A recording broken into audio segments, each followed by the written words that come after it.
What is going on, beautiful people? Welcome back to the 817 podcast, where we talk about the lovely city of Fort Worth, Texas. We get into politics, business, culture, news. If it impacts you as a Fort Worthian, we discuss it. We give you one big story, 3 short stories, wins, losses, and actions.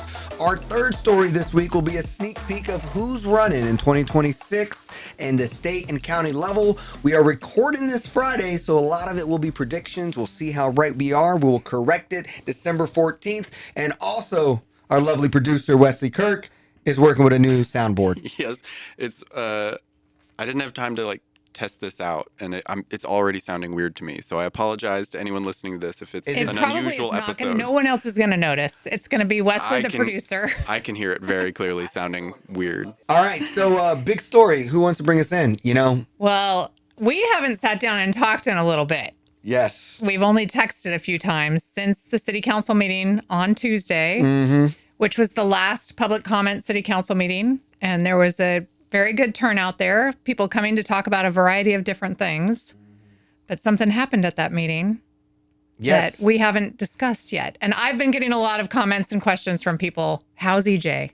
Yeah, I also appreciate how many people cared about me. Actually, they were people were checking in. One, I was the one who followed I was kicked out because I was just speaking because the lady who was speaking about the Tarrant County jail stuff. Let's go back and give some context on. You lay that down. Okay. Well, so it was the last public comment of the year, and first off, they moved it an hour early, which made it hard for people to get there and speak.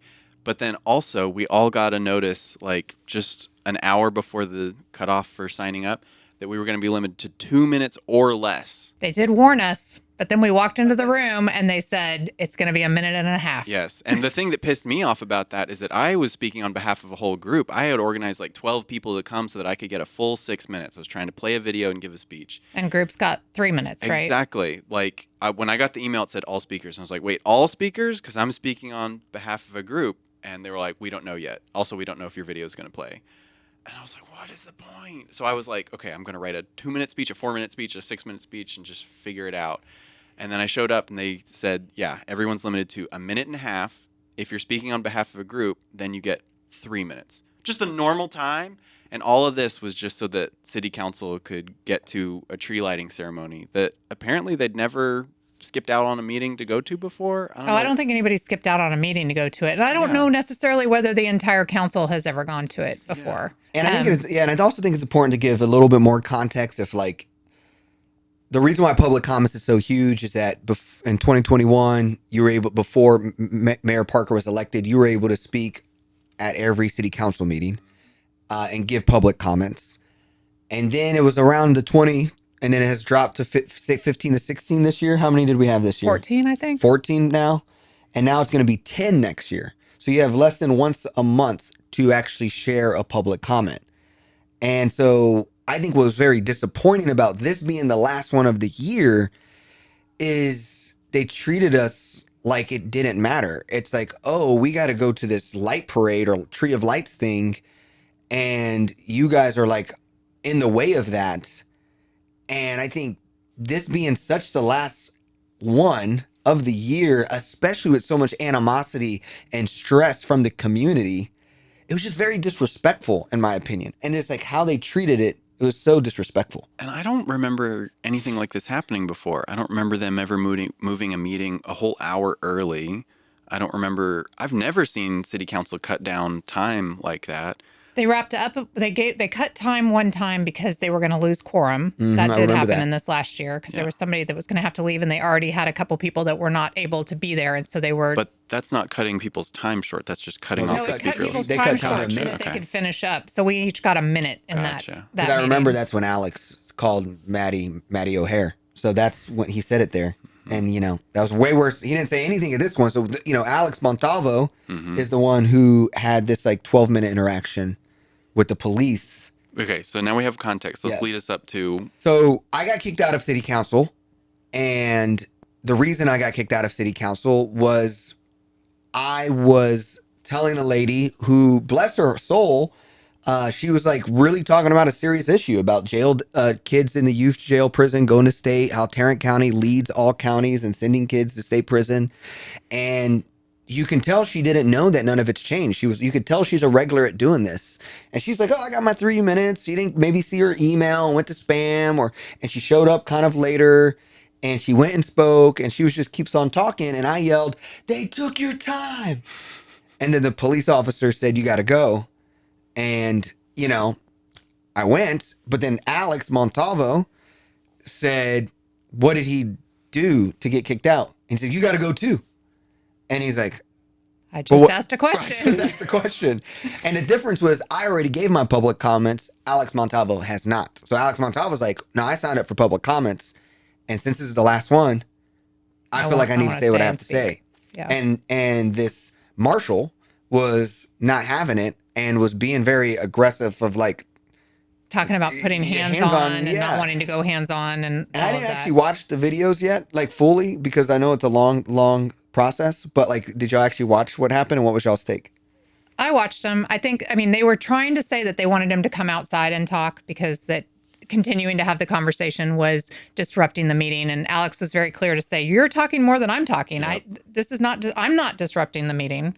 I just asked a question. You could have simply answered my question and we would have been done with all of this. But then you threatened me. You said you're going to be removed now for asking the question. So they did eventually move into the foyer, which has a door between it so that the sound of their conversation wouldn't interrupt the meeting. But they switched out the officers that were standing closest to him. I think originally most of the officers were white, and then they switched out and had a couple of black officers talking to him. There were several bystanders also filming, and Alex was filming as well. So all of it is completely documented. Yeah. And I think that he was being very calm and rational and explaining what had happened and asking to be let back in so that he could give his public comment. And then I think one of the officers was talking to the mayor and came back to him and said, we're going to find out from the mayor for sure whether it's okay to let you back in. And then he kind of backtracked on that. Like, we're just getting confirmation that it's okay for you to go back in, not tying it directly to it being the mayor's decision. Yeah. But then they let him go back in. As soon as I saw you getting removed, I started filming, and I never heard a single word from Alex. I mean, I wasn't. Said it very quietly. I wasn't. No, I mean, like the whole interaction. Yeah. So it wasn't disruptive. To exactly. The meeting. It was just the cops, and like I remember when there used to be 3 cops max at city council meetings, and lately they've have 12 of them, like swarming Alex and just harassing him. And so one, I want to be crystal clear is at least Tim O'Hare commands the room. Let me be crystal clear. I don't like that take. I mean, no, it is a true take. Is that pro-tyranny? But no, what I'm saying is that if you're going to be a tyrant, at least, be an effective one. Yeah, well, I mean, like, show that you have. This is happening in your dais, and you're not saying anything. No one is saying. I even say, why is no one saying? Why is everyone acting like nothing's happened? There is 4 police officers around a citizen. You know who Alex Montalvo is. You know he comes here every time for public comments, and everyone's acting like it's not happening. They're just like looking. And where's the leadership? I think at the end of the day, the real story of this isn't about me or Alex getting kicked out or getting messed around with the cops. It is, where is the leadership in that council? Mayor Parker is just trying to hide from the people, go try to run to this lights thing, and city council literally is looking up there like they got get out. They just look shook. They're just looking so afraid to do anything, and so they just sit there in fear. And I think that's very where is the resistance? And I think that's, to me, the most disappointing part.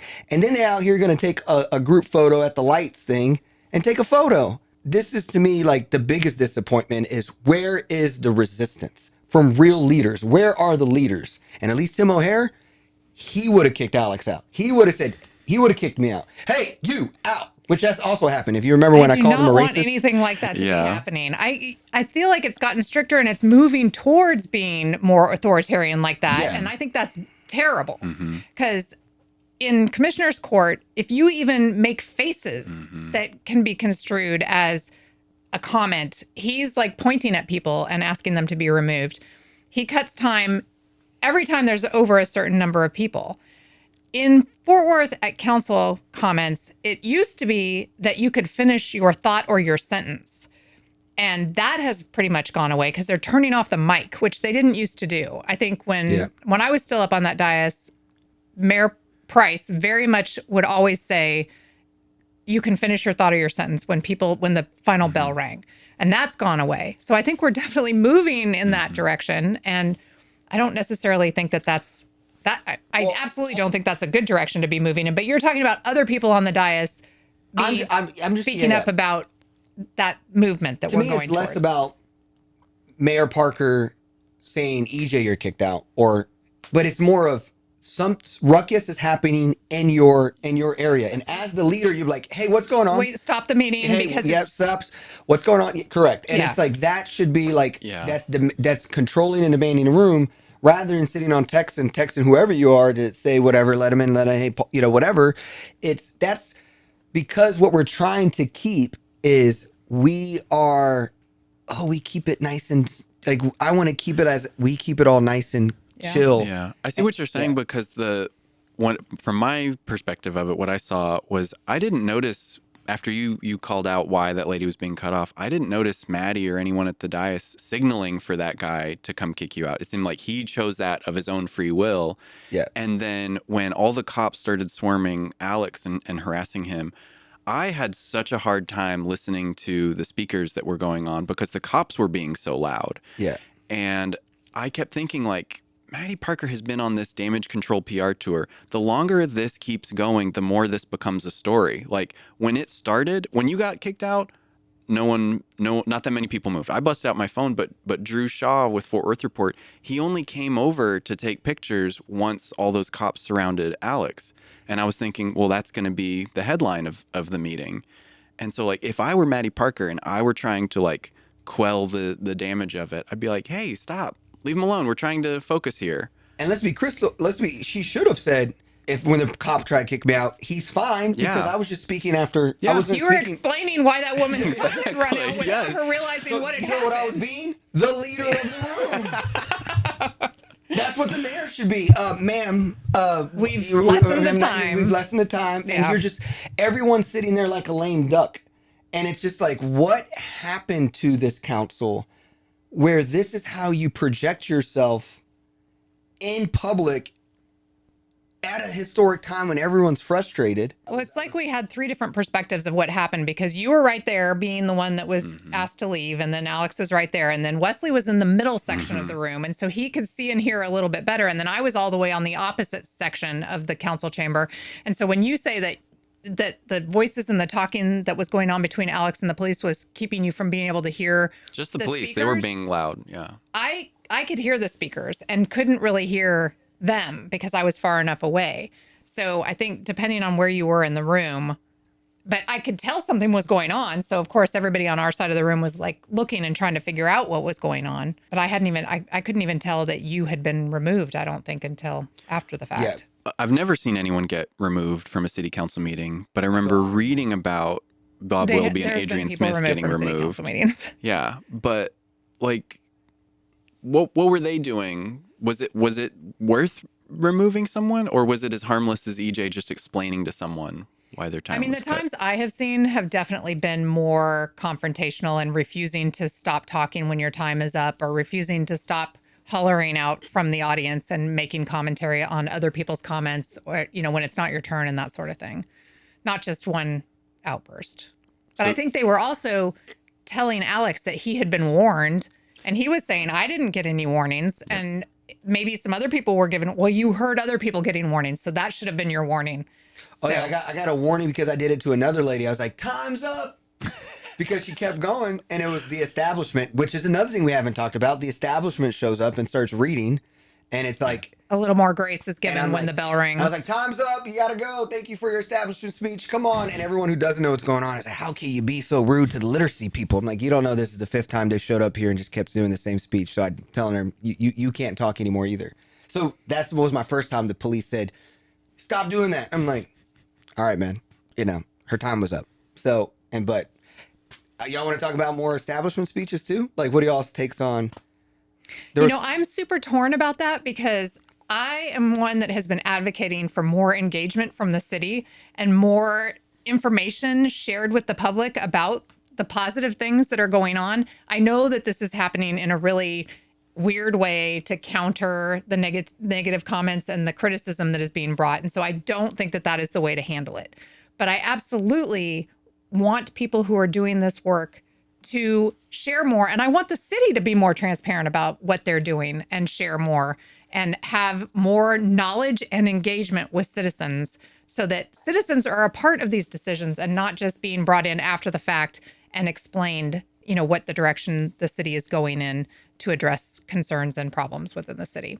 But they're big, very, thank you, Mattie Parker. Like, thank you, Mattie Parker. Those are literally the first words out of their mouth. Thank you, Mattie Parker. And it's just like, Lord child, This was the last public comment of the year. And we have been coming back multiple times to express our concerns about the limiting of public comment. And we've come back with solutions about how that could be done and still meet the requirements and things that they're trying to accomplish. And we haven't gotten any response from that. We have, as far as we know, going into 2026, only 10 times that we'll be able to speak on just general things that are not agendized items. Yeah, a maximum of 10. Yeah. Might be less. Yeah. But I think the overall like synopsis of this to me is like the scary part, or not the scary part, it's just the disappointing part is reducing time, changing time, going to some light tree thing and making that the excuse. I actually have heard that she has not gone to those in the past and have sent other people to go do that. I got photos of Gina Bivens doing it by herself and one of the basses behind her for the Tree of Lights while she was on the dais.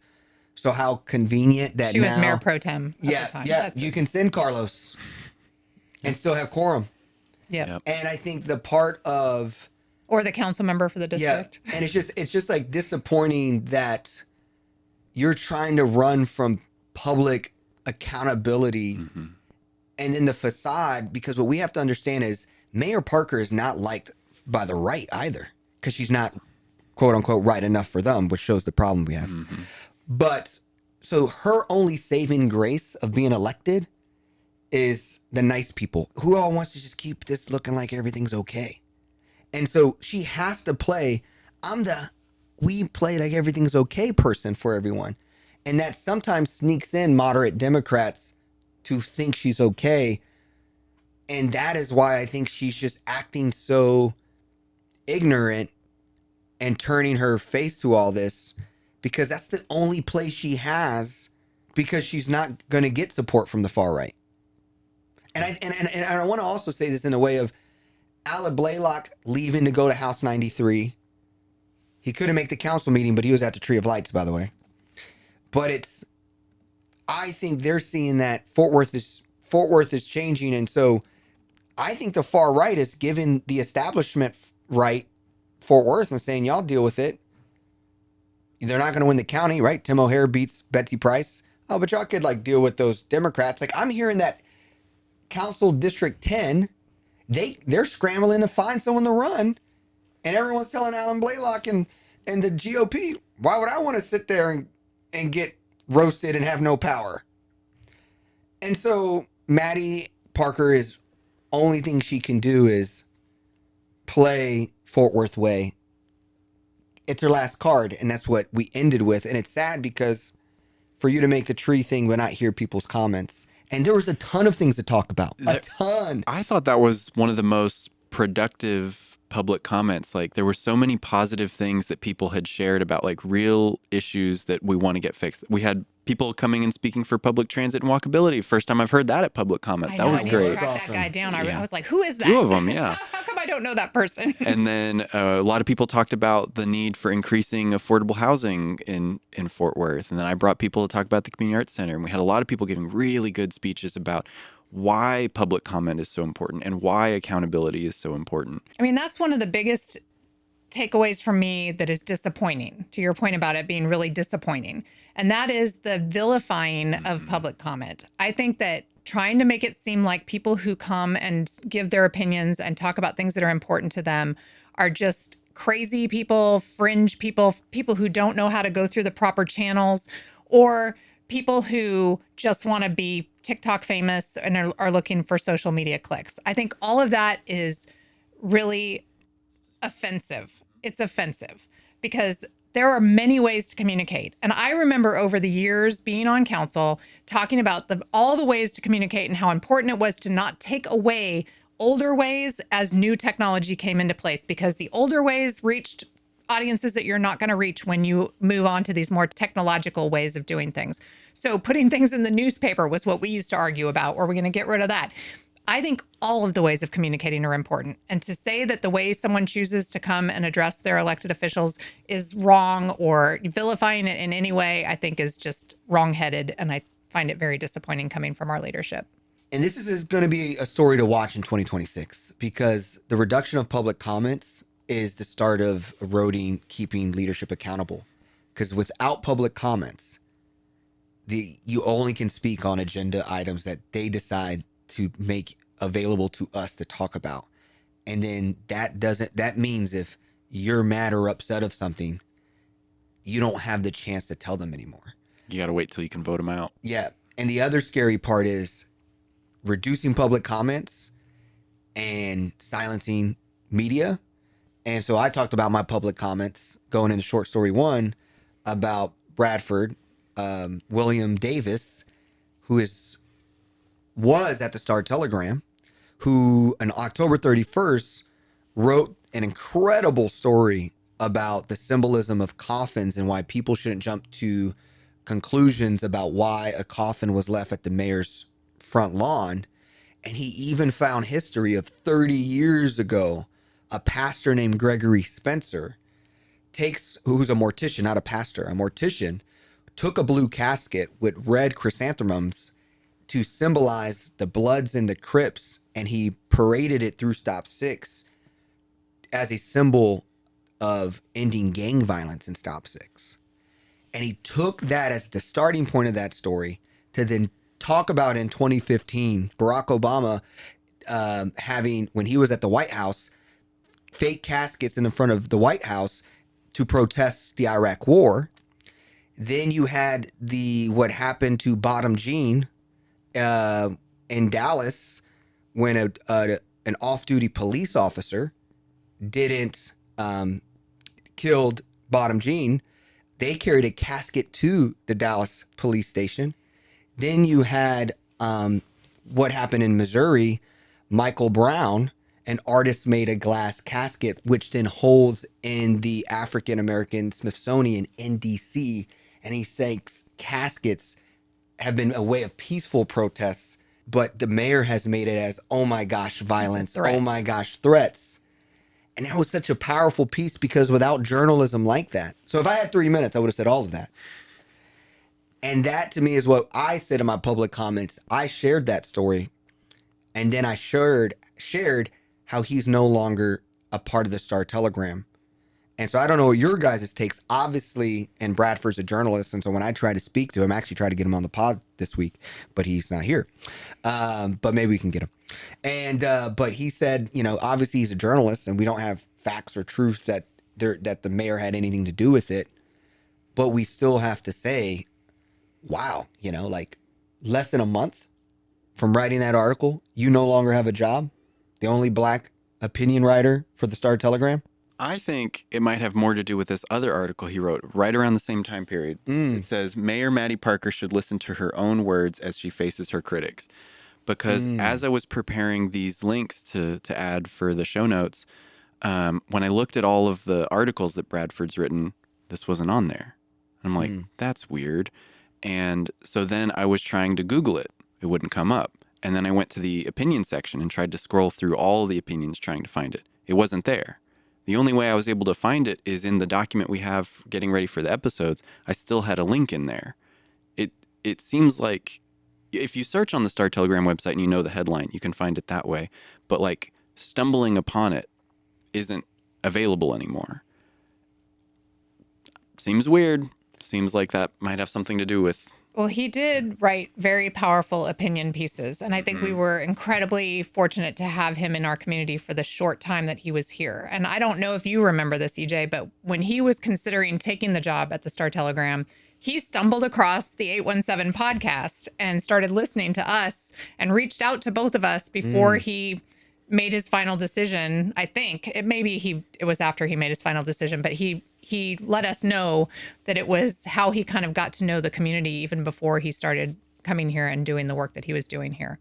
So I personally am incredibly sad to see him leave this community. And I think that journalism is struggling and is under attack all the time. And to have people who are willing to stand up and write powerful pieces like he did, to not have that anymore in Fort Worth is a huge loss. Yeah. An absolute huge Goes loss. back to the accountability you were talking about. Journalism is a key part of that accountability. And that is where, like, if I had my 3 minutes, I was going to talk about the Mayor Parker took a peaceful protest of a casket on her lawn, made her the victim, made the people the violent ones, and made it as if she's the one in danger. And her PR tour that she's been on with her new communication officer has been, I'm the one in danger. I'm the one having to take all these risky plays because people are threatening me. But really the biggest danger is standing up to the Fort Worth way. And that's what Bradford did. And I think there's 3 types of people at city council. One is the people like us 3 who have the privilege to speak truth to power and deal with the consequences of whatever happens. Bradford's one of those. And you know why Bradford's one of those? Because he's an incredible journalist. Bradford at the end of the day will be fine because he is talented. And that's what talented people can do, is speak truth to power. And he was only here for 13 months.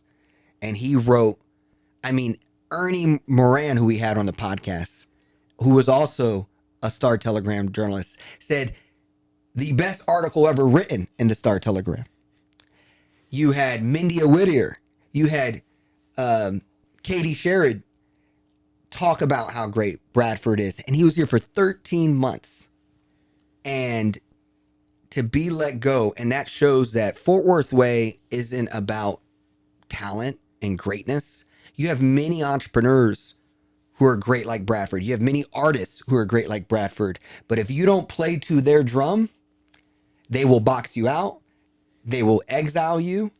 And that's what the council shows is you had us who have the privilege to speak truth to power, but then you had the other crew in there who had to kiss the ring to power to keep their jobs. And I don't know if you saw Natalie Young Williams from Tarrant 2 and through T3 is no longer the CEO of T3. My personal belief is she spoke at the public comments when Mercy Culture was there. And, you know, my personal belief is as a black woman, she's like, I don't know if I could keep being the ring kisser in a situation like this. And then you have all the people who can't speak because they're afraid of being the next Bradford. And that's why they may say and minimize, oh, you guys are just the same 20, 30 people showing up every week. But what they don't realize is the people who listen to this podcast that are, you know, they don't realize our Instagram that just passed 10,000 followers. It was at 750 in April.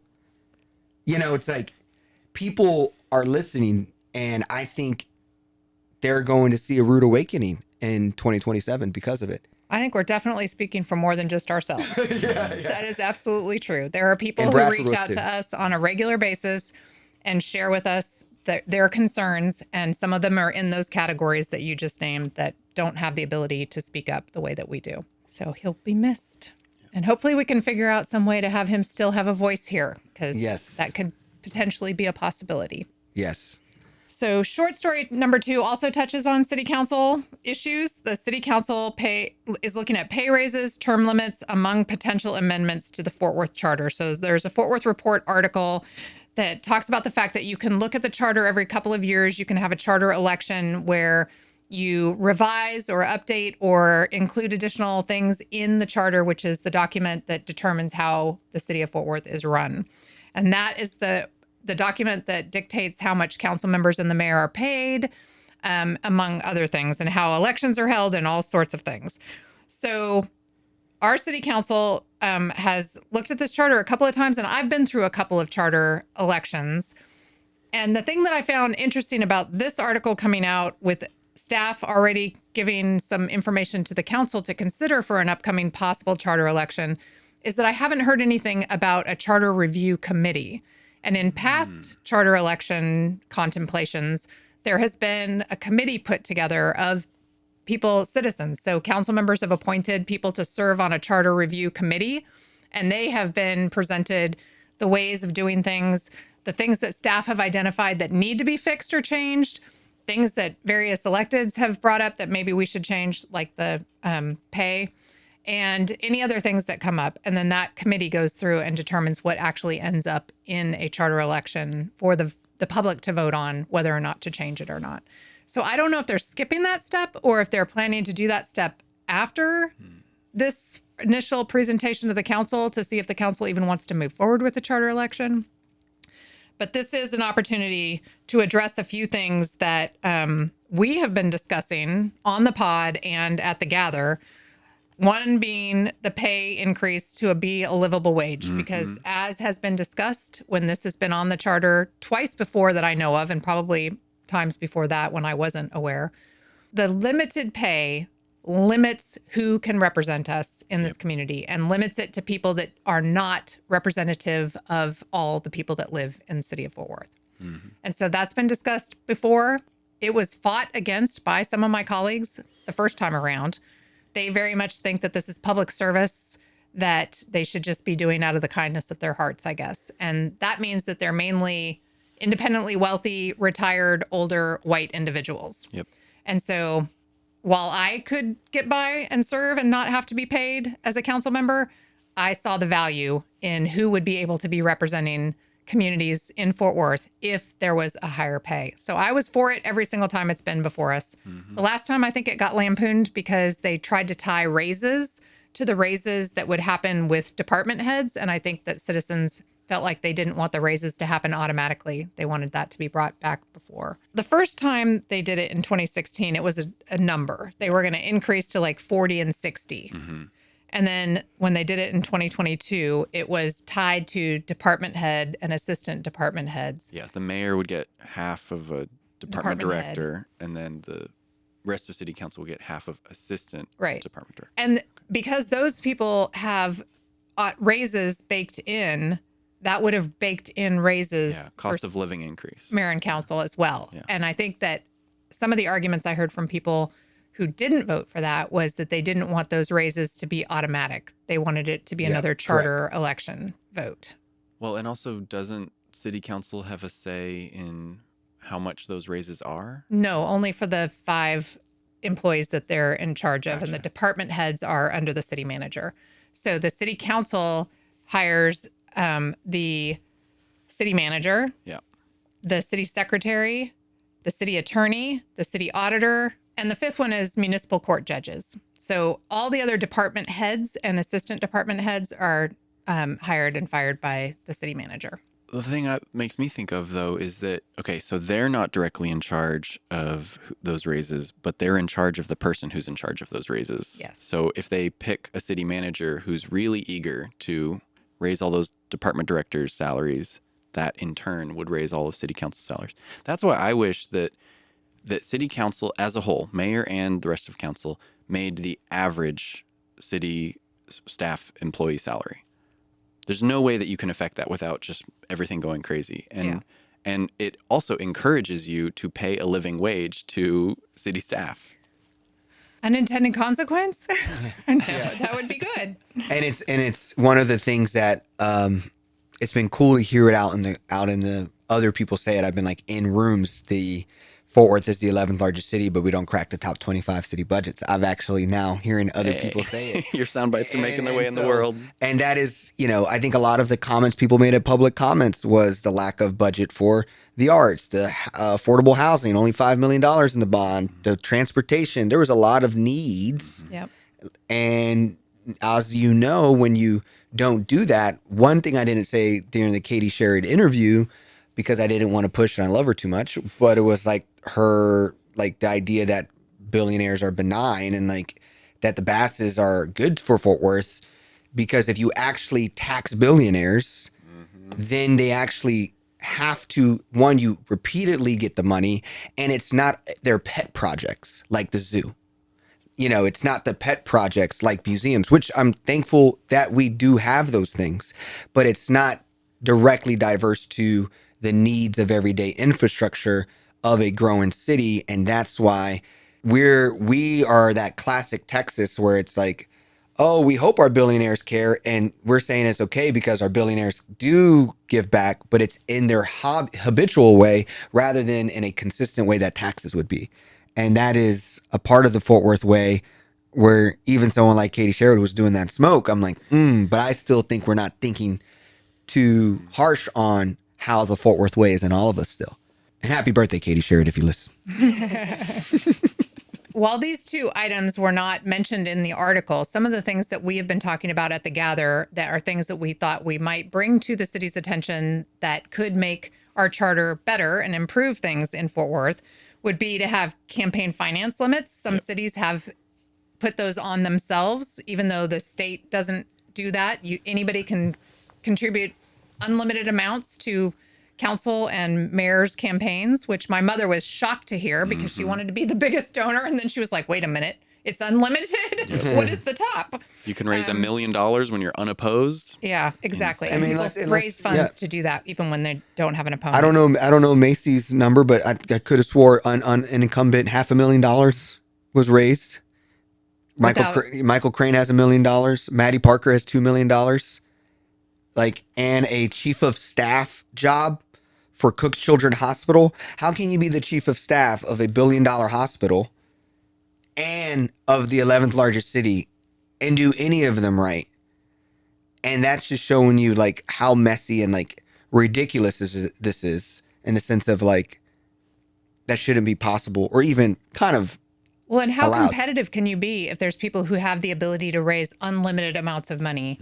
Yeah. I mean, it doesn't matter if you're having additional council members trying to and paying them a little bit more.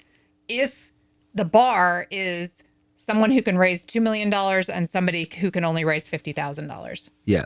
There's no way to be competitive in that race if you don't have some limits on campaign finance. Well, but if you're going to be competitive, you have to move mountains. Like Taylor Met showed us, you can go against $5 million, but my gosh, it takes so much effort. It's just so much more impressive doing it the grassroots way, in my opinion. You're convincing a broader number of people. Yes. And now I think it's actually, it used to be looking like, oh, you matter that you're getting the bigger money. But now people, I think, are looking at it like, oh, you're purchased. Yes. Like now it's like, I'm like, keep making your prices higher so I can show how co-opt you are in your whole campaign. Like in a lot of rings you got to kiss. So I've had a couple people ask me like, whose endorsement should I be going after? And I'm like, listen, things have changed since I was in that circle. Yeah. It used to be that you tried to get everybody's endorsement. And now I think there's some negative connotation to having the endorsements of certain people. Yeah. Or certain Because organizations. it comes with a price. It I mean, does. look at how the council moves. I think that's like why council, what's shocking about how Mia Hall moved when she was getting all the mayor stuff and everybody's, I think Mayor Parker and, was like, what's going on? I thought I supported you. And then also you have the, Mia Hall works here, she works in education. So you don't know what kind of things that are going on there. And that's the pressure of these black and brown politicians who don't come from the money but usually the Fort Worth way can mess with your job. And that is why I would be cool if we go to raises is you can't have another job. Like that, so everyone has two jobs. It's a full-time job. Yeah, go make it $100,000, $150,000 so you can't have another job. That'd be cool. Yep. But the campaign financing another one I think they should add is no occupation that gets city dollars can endorse politicians. So firefighters, police officers, teachers, unions cannot endorse candidates because you I didn't serve. think we had teachers unions in Texas. Because it's Texas. Yeah, it's Texas. But I'm saying to be equitable. Like I'm not just picking on police and firefighters. There you go. Nurses, whatever. Like it can be anybody. Is that the number one thing I hear about police? The thing they hate the most about Fort Worth is the politics in policing. You take the politics out of policing because police are technically serving red and blue areas of Fort Worth.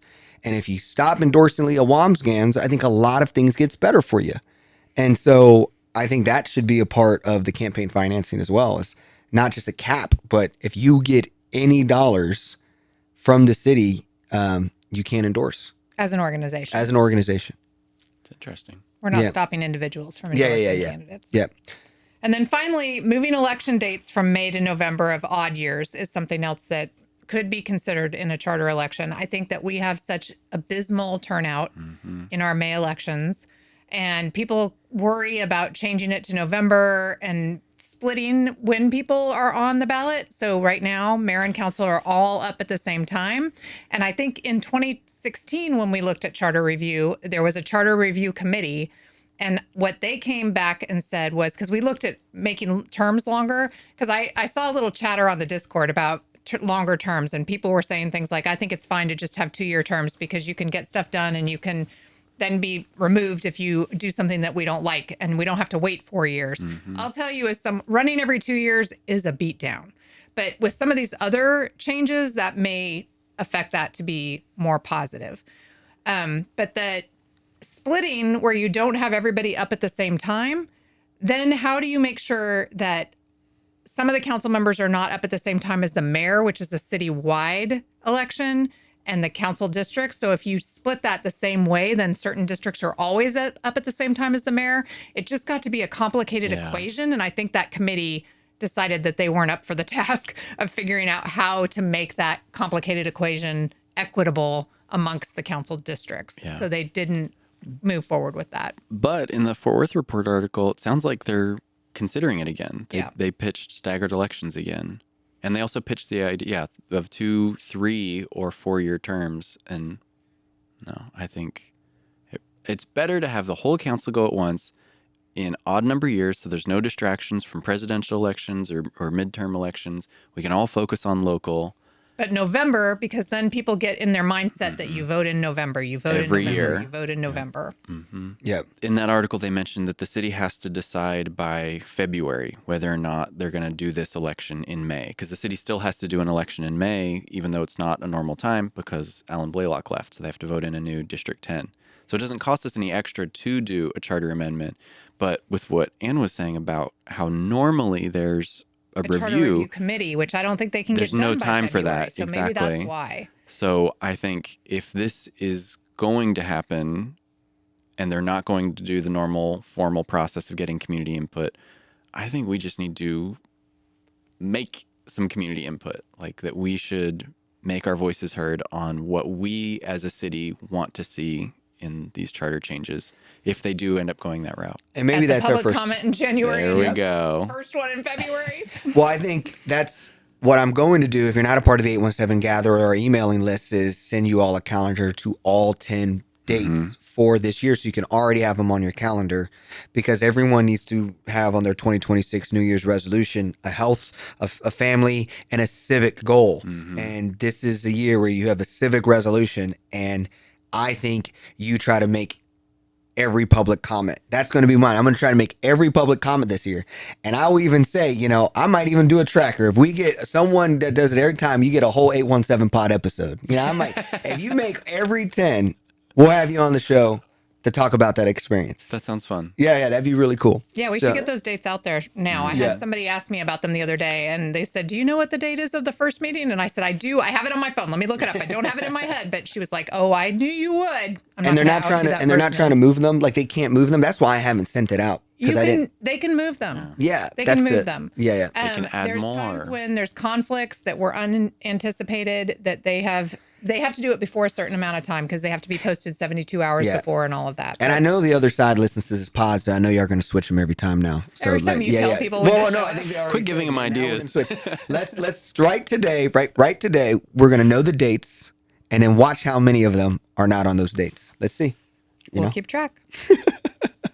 All right, so short story number 3, it's going to be, we're really doing this on Friday because we have a big weekend.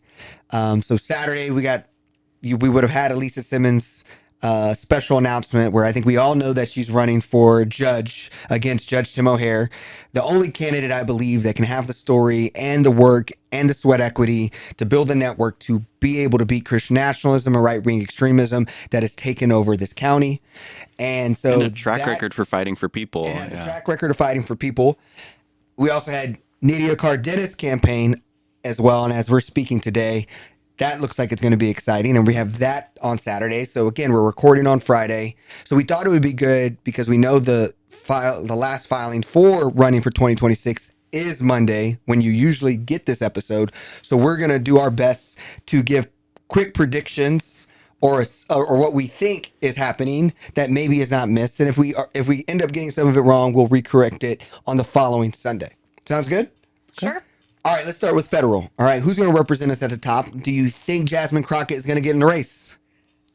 I think so. I think so. It really looks like it. Yeah, Which is I mean, exciting. I listened to a podcast where she was discussing the fact that she wants a slate. She wants a strong slate. And I know in the beginning of all this, there was contemplation about Tallarico and Allred and the Castro brothers and who was going to run for what. And there was some meetings apparently held trying to decide who would run for what so that everybody wouldn't end up in the same race. But apparently they didn't figure that out because quite a few people ended up in the same race. And now we're thinking that maybe a third person is jumping into that congressional race. So The polling I saw for it looks real good for Jasmine. yeah. And I do believe that that's another old guard thing that I don't agree with is that we should only select the one person to run. We need, because Texas is so big and we need to activate everyone, I think more people from different diverse cultures and perspectives running and let the person who inspires the most of the world and duke it out, because that inspiration creates viability that then creates a message that had to win. Like it wasn't knighted to win. Yeah. And I think this, to me, this is good for Texas. I think For so sure. too. Yeah, And yeah. it builds that bench. So if you are somebody that nobody's heard of and you run for something and you're unsuccessful in the primary, you now have some name recognition that you didn't have before and you can run for something else. Yeah. Yeah. I know we're all familiar with Jasmine Crockett, but if she does run, it'll be very interesting to see how the nation as a whole reacts to what a I badass have she so is. much to say on that on another time because I know you say we're running out of time. So now we're just gonna go to So the state has been really up in the air because there was new maps and there was lawsuits about the maps. And so there's a whole lot of people hanging back and trying to decide what they're going to run for. And so I don't even know who exactly has already filed in this time period of the last month, but we will know on Monday because that's the end of the time period. Yeah. And the maps are being upheld. The maps Yeah. that the gerrymandered, racially gerrymandered maps that were requested by President Trump have been deemed by the Supreme Court as the maps that the 2026 election will be run on. Yeah. So I do wonder how that's affected things because so far for state, we do know that Alan Blaylock is running for House District 93. So he's leaving Fort Worth City Council to go do that.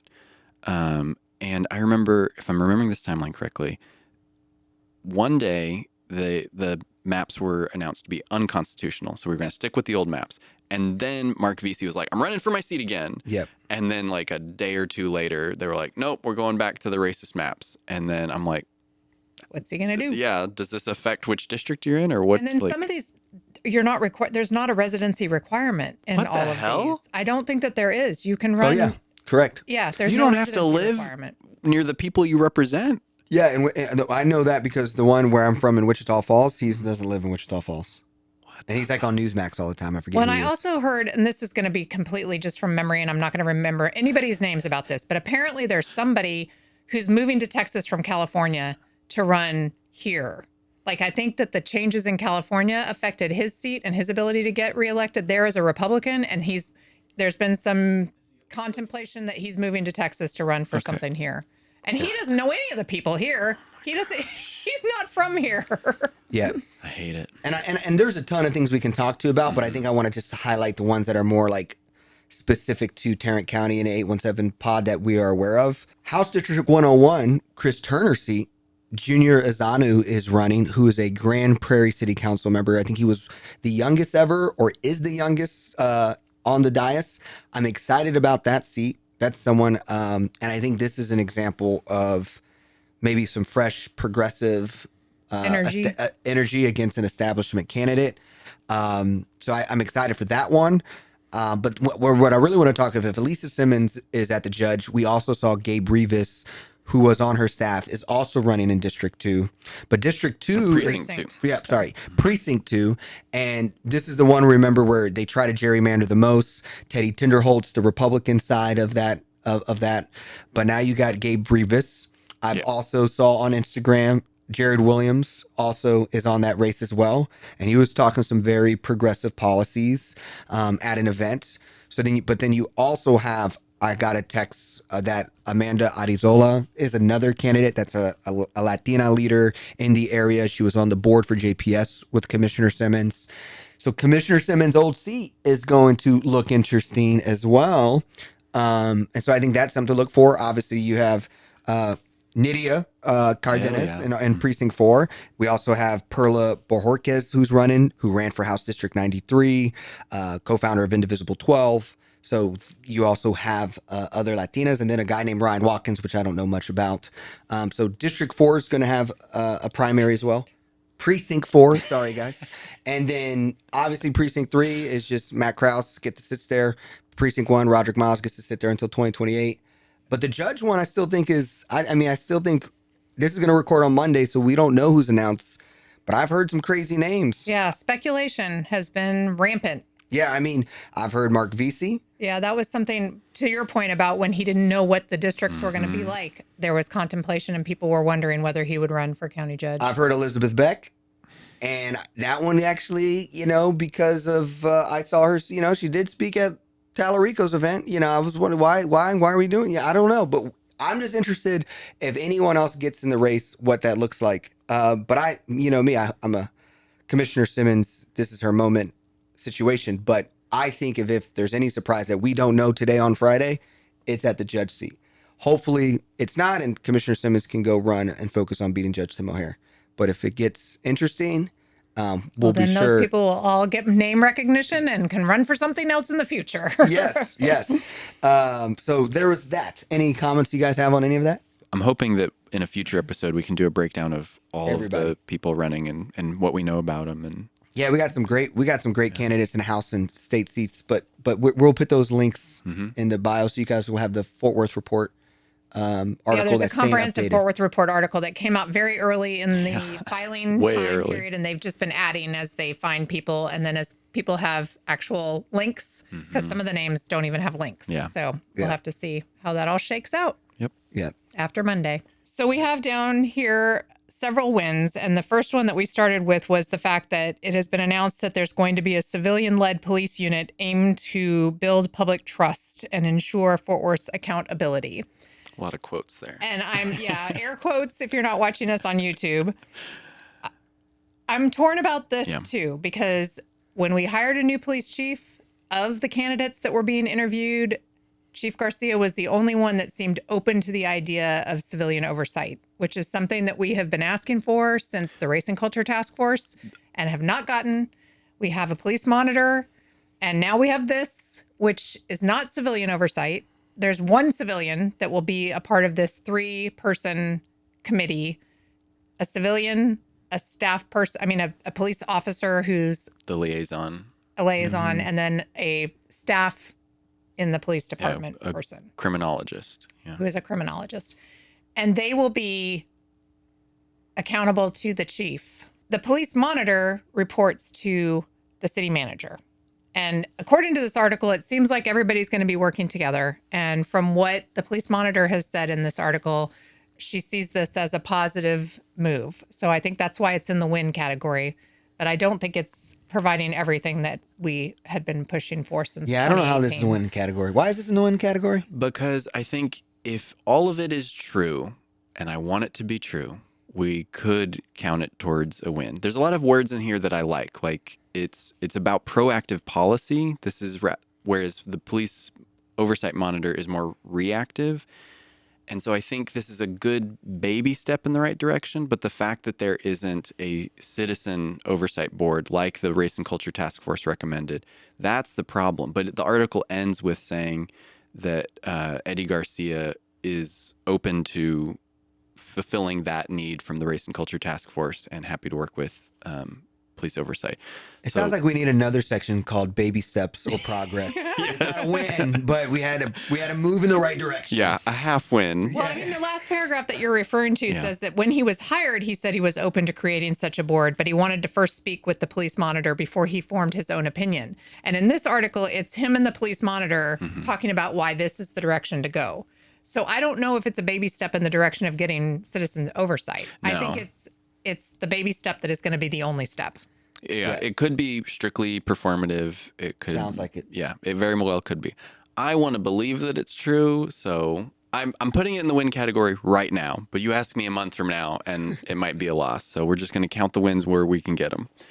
And another thing I want to count as a win is that Trinity Metro is going to be leasing a bunch of buses for FIFA because I've said it before, Arlington is the largest city in the country with no real form of public transportation. So how are all of these people from all around the world supposed to get to these games?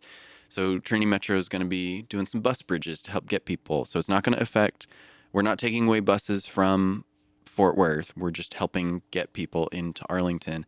And I'm hoping, this is why I want to count as a win, that I'm hoping that Arlington sees, wow, this is really useful. We need to do this more often. How awesome would it be to not have to drive and park in a humongous parking lot to go to a sporting event in Arlington? If we could just get here on a train or a bus bridge, that would be fantastic. And then they're going to be all for the buses. There we go. Look at that. That's my hope. Yeah. And our final win is nearly 300 seek spots in the Fort Worth ISD state appointed board. And 78% of those actually are people who live in Fort Worth ISD. Yeah, I think there was quite concern about the fact that you didn't have to live in the district in order to be on this. And people were horrified by that. And thankfully, very few of the people that applied don't live in the district. So hopefully there's such an overwhelming number of people who would do a good job that live in the district that will end up with everybody from the district. I'm so like blown away that there's that many people who are interested in doing this job, but we can't find anyone run for city council. like this one you ain't getting paid, right? Nope. No, and So- it's a lot of hours So of you training. 222, look up if you live in District 10. We need someone to run for Alan Blaylock's seat. Yeah, that's you going to know, be an open seat. That's an open seat in You don't May. even have to run against an incumbent. Yes, and there won't be 222 applicants. So, like, I'm just floored that Fort Worth wants to be on this thing and sit and listen to Mike Morath and Governor Abbott, but they don't want to be a part of a progressive council being changed. We got it. If you applied, you need to consider running for city council. I know at least 3 people that applied. I had people reaching out to me asking for recommendations. Yes. So our first 2 losses are things that have already come up in conversation today, and that is that the Supreme Court orders Texas to use the 2025 maps amid the legal battle, and both lawsuits accusing Tarrant County of racial gerrymandering have been dropped and or dismissed. So apparently we are stuck with the racially gerrymandered maps at the state level and at the county level. And I have a rant about that. Come on now. We are in the midst of filing for county precincts. And I look at the map, and clearly this racially gerrymandered map has moved me from precinct 1 to precinct 4. But when I go to the county's website to look up all of the places that I am supposed to be able to vote for these people, it still shows me in precinct 1. So people are going to be very confused, and we're going to have to be voting soon. And if I go look it up in the voter lookup, I'm going to be like, I don't have an election to vote in right now because I live in precinct 1. But if I were to show up at the polls, I would be given a ballot because according to the maps that have been adopted, I live in precinct 4 and there is a race on this upcoming ballot. I just assumed it was incompetence, but you saying that makes me worry that it might be more nefarious. This is a tactic of voter suppression. Precincts are numbered to go with the number of the commissioner precinct that you're in, like voting precincts. So my voting precinct starts with a 1 because I was in precinct 1. And all those have to be changed too, apparently. I didn't know that. It's a mess. Oh, geez. This is a big mess. Which is why I don't know how we solve this, but I do think, like, you know, precinct 1, Roderick Miles he has to be active anyways. I feel like he needs to get people out to get excited. Everybody's got to get the word out. Yeah, because he has such a big pivotal part of the Democratic votes in precinct 1. So if 2, 4, or 1 have any shot, Judge has any shot, it's also activating that for Judge. So he needs to be active anyway. Another loss is single family homes focus on the Fort Worth affordable housing. Chris Tackett actually did a pretty great public comments on how only $5 million is in the bond for affordable housing, compared it to other cities, and it was so laughable. Yep. Yeah. The whole Denton having more money, $15 million to their affordable housing, and we're going to only have 20 to 25 single family homes. Yeah, that's what pisses me off. Like, the amount of money we're putting towards this is embarrassing, but the fact that it is the least efficient way to use this money is what really pisses me off. $5 million, we could make a couple apartment buildings or spread it out and really get some bang for that buck. But $5 million only going towards single family housing, what is that, like? I think there's two 10 reasons houses? for that. And I'm not I've heard them, and I think it's arguing stupid. Yeah. that it's positive. But there are other funds available for multifamily housing, and there's tax credits and all that kind of stuff. And I think that the city thinks that single family home ownership will be more palatable to the voters. I think those two things play a big role in why they're making this focus on single family. But it should be more money and it should be more variety. Yes. Missing middle housing is what we need. That's a little bit denser than single family, not as dense as your big multifamily complexes. I also think there needs to be a city council, like some type of policy around private equity buying homes. Since Mattie Parker has been in office till now, almost quarter of homes bought is bought by a business. Yep. So I think that was very interesting when I got involved with the affordable housing stuff. Is that was the only thing me and NIMBYs could agree on. Is we all agreed, like, corporations should not buy housing. And I was like, all right, Ethel, go off. So that wraps up our wins and losses for the week. And we have several actions that you can take part in. On December 11th, Community Design Fort Worth is having a transit crawl. We normally meet the third Wednesday of the month for a transit mixer, but because the Silver Line has come online, we've decided to move earlier so that we're not so close to the holidays and do a transit crawl. So that'll be on all of our social media. We're going to be meeting at 4:30 at Central Station, taking TexRail to the North Airport Station, and then getting on the Silver Line. And I think we've decided we're going to Addison, which we did a trial run of earlier this week. Hang out, have a couple of drinks, and come back. It's a long time period, but people can come and meet us wherever they are along the line, stay as long as they want, head back when they're wrapped up. But that's something that we're going to be doing on the 11th. On the 14th, we're having an 817 Gather Festivus potluck. So we do 817 gathers once a month, but we've started this gather at the table, and this month is a Festivus celebration potluck on the 14th. We're doing it on the 14th because the third Sunday is more in the holidays, so we Yeah. moved it up and just made one event rather than two in December. Exactly. And so there'll be some grub, but come hang out if you haven't been to a gather yet. Yeah. And then December 17th, Support Fort Worth Art, we're hosting a meeting about the Community Arts Center. We're going to be putting together a report on the wants, needs, and nice-to-haves for the building, for the arts community, and also just getting information about the arts ecosystem as a whole. So if you want to come help figure out, the data to gather, how to gather it, how to get this information out there, how to present it, come check it out. We'll be meeting at the pool at 6 p.m. You can follow Support Fort Worth Art for more info. All right, beautiful people, there you have it. One of the things we didn't talk about is the district DA's race, where it's Phil Sorrells and Tiffany Burks. And Tiffany Burks is going to be our guest next week. So we're already having some of these candidates who are filing on the pod. Also, I noticed I'm wearing the same shirt I wore last episode.